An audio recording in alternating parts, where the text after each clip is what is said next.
the dirt to hold the roots, or it can be done by getting the organic materials back into the soil. You maintaining a rich and extremely diverse soil ecosystem. The soils in agricultural soils in the United States used to be 8 to 10% organic matter, and through misdirected agricultural practices, and especially the chemical farming, the organic material is down to 1 to 2%. In fact, we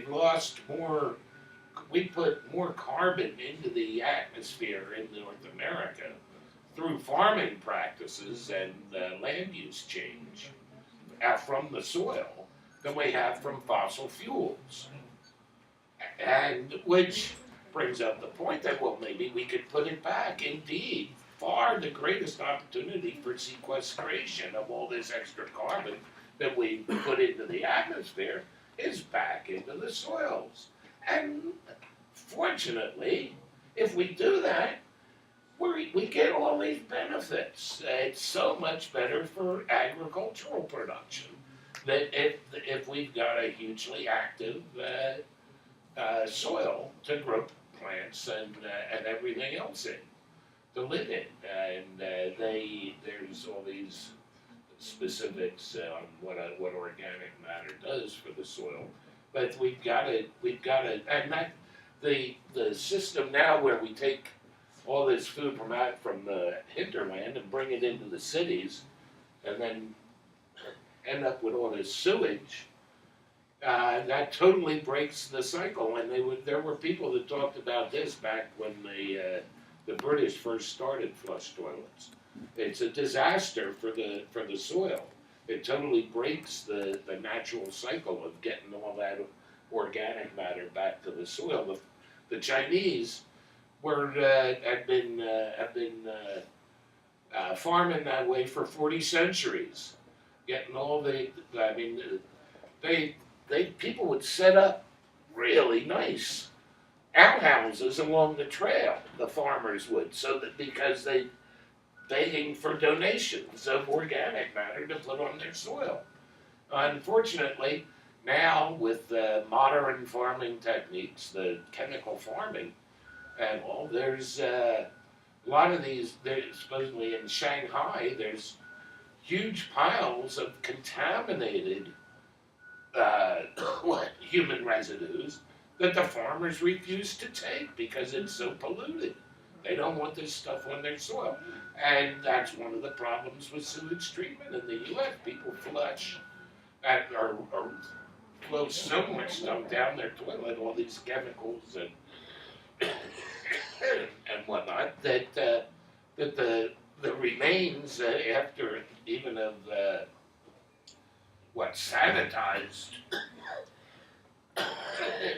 sanitized sewage is polluted with chemicals and heavy metals and all that. They call it biosolids. Yeah, well, it mostly is, but it's highly doubtful whether you'd want to eat food grown on that stuff. Somehow we've got to keep organic materials pure, and so that they can be returned. You can look at this one at your leisure. This one also at your leisure. It's gone into the differences between agri-industry and agriculture.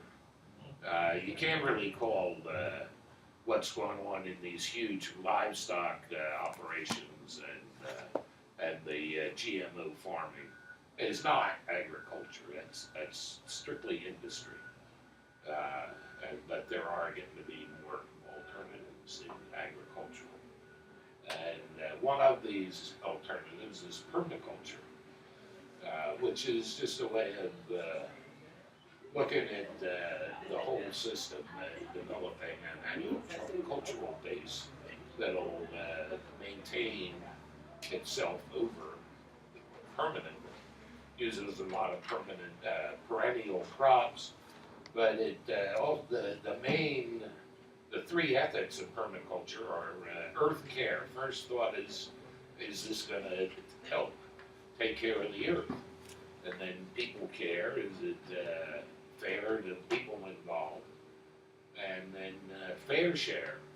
It's fine to get a profit and your due out of stuff you do, but it needs to be fair. And I have done this up trying. I've had problems getting permaculturalists to really embrace this, what I call dragon husbandry. You see, I mentioned that we're in the process of domesticating these beasts all over the world. The farmers in less overdeveloped areas can much more understand another type of livestock than they can some technological contraption like TH was saying. And so I approach it like that.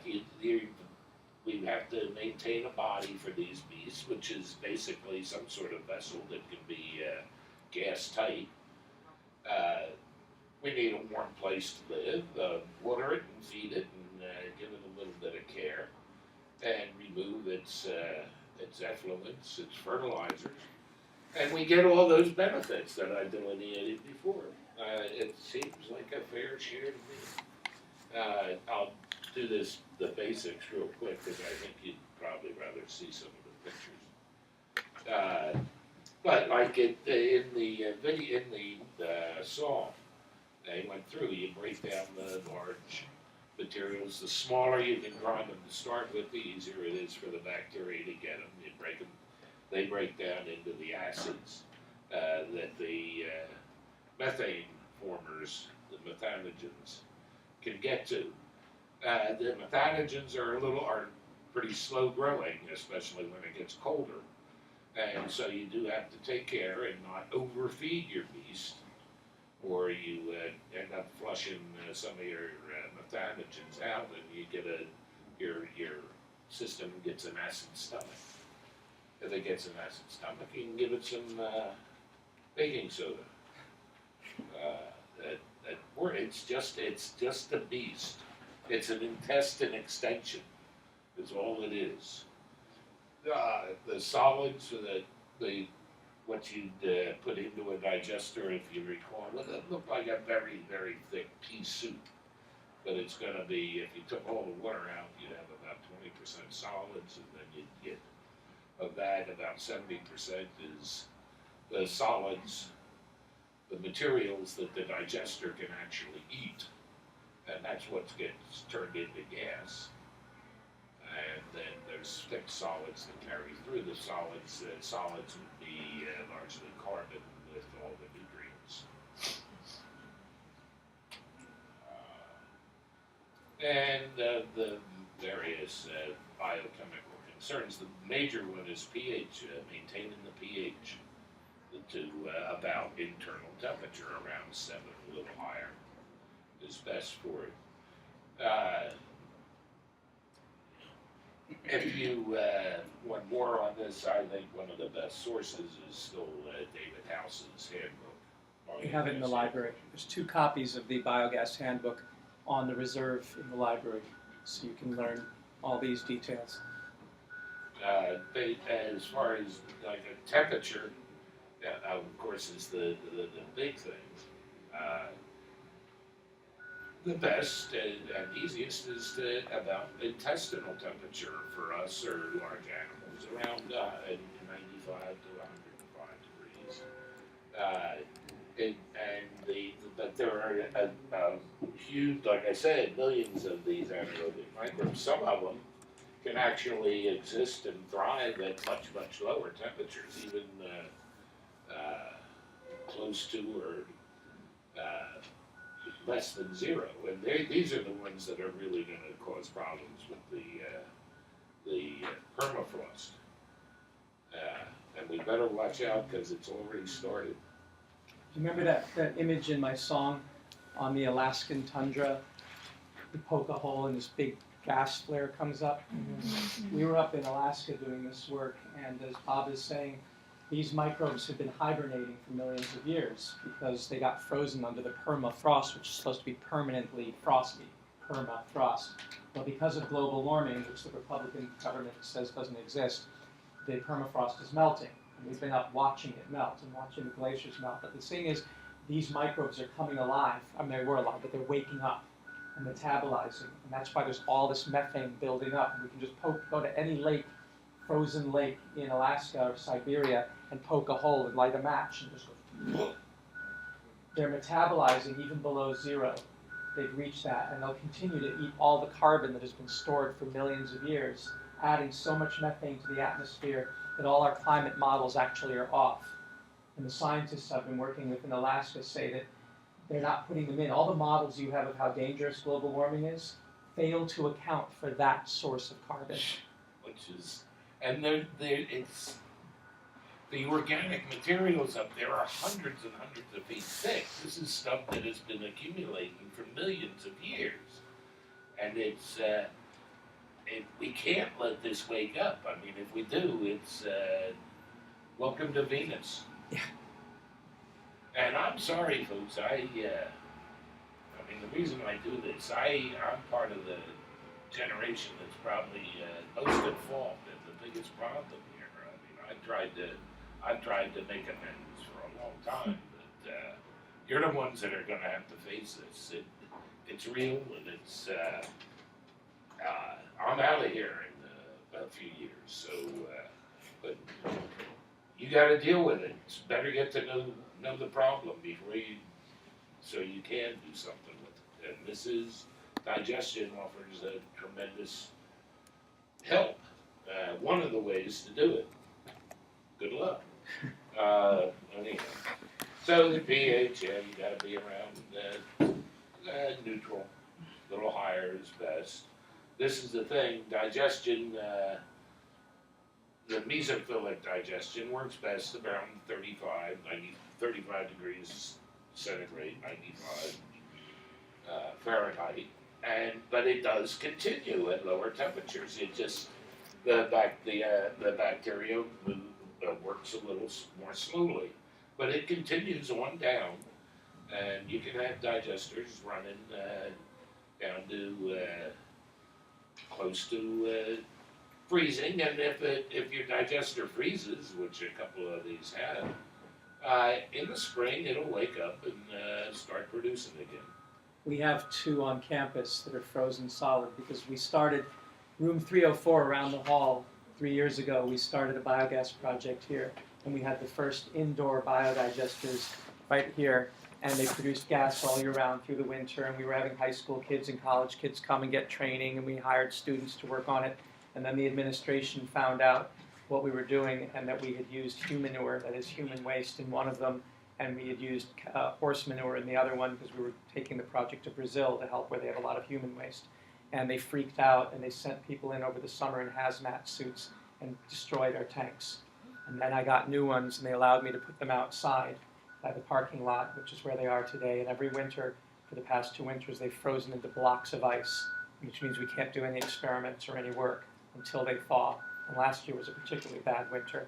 This one seems pretty bad as well. But once they thaw, we'll be cooking in class with biogas, making you eggs and bacon on biogas from your cafeteria waste, and you can get involved.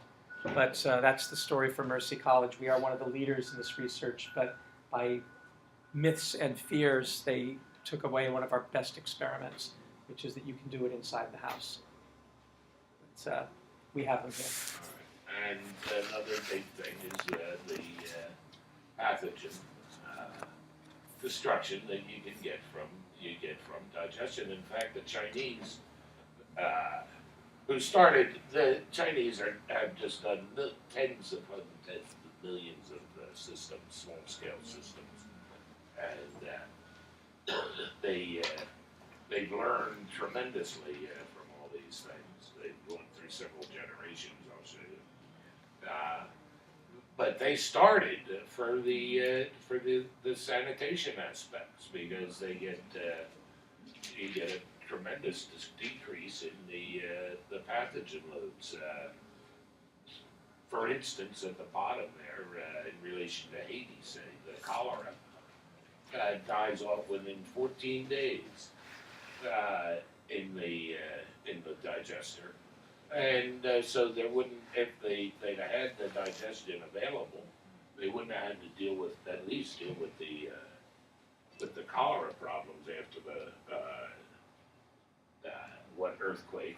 And the Nepalese, as a matter of fact, have a few 100,000 digesters in Nepal, so the Nepalese would have been quite familiar with dealing with digestion.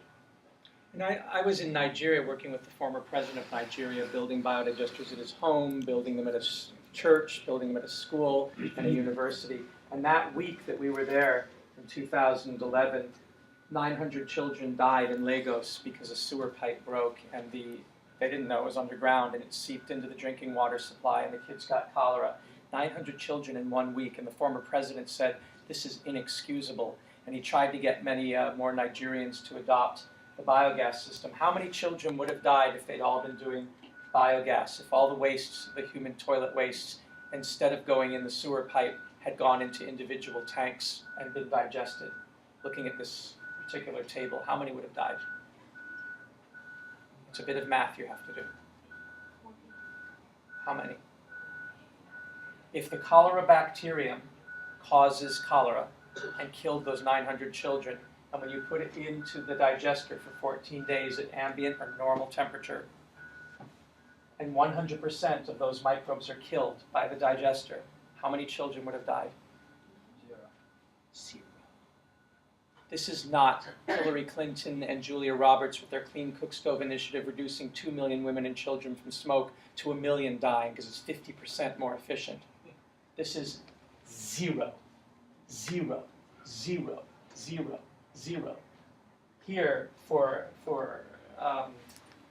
polio, only 1.5% would have gotten ill. Small percentage. Looking at E. coli, which killed a whole bunch of people out west, right? Because there was that scare about your lettuce, spinach, that whole spinach scare. E. coli, 99.94% killed off. So only 0.06 part of the population would have gotten sick. See the profundity of this? We're talking about hookworm, schistosomiasis, dysentery, typhoid. Typhoid, one of the greatest killers of children around the world. 100% killed off by the digester. We can stop people from dying of disease. End it. And no vaccines, no medicines. Of course, Big Pharma would not like this because there's nothing to sell. You build it once, you put your waste in, and you don't need medicine. Just, it messes me up every time I look at this.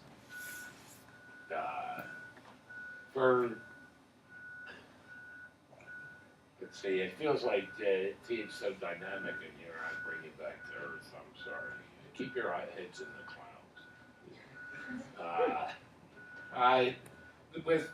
There's just so much you could keep track of with these things, but in a small situation, small scale situation, you're not going to worry about too much.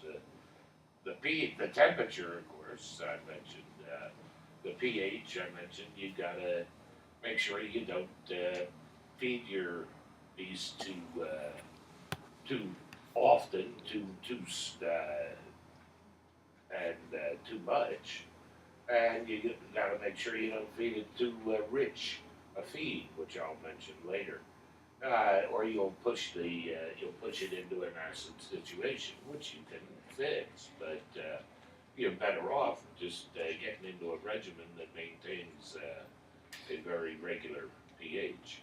Once you get gas production, which only takes a few days to a few weeks, depending on the situation in your feed, if you monitor the quantity and the methane content of the gas, you can keep a pretty good track on how you digest, the health of the digester.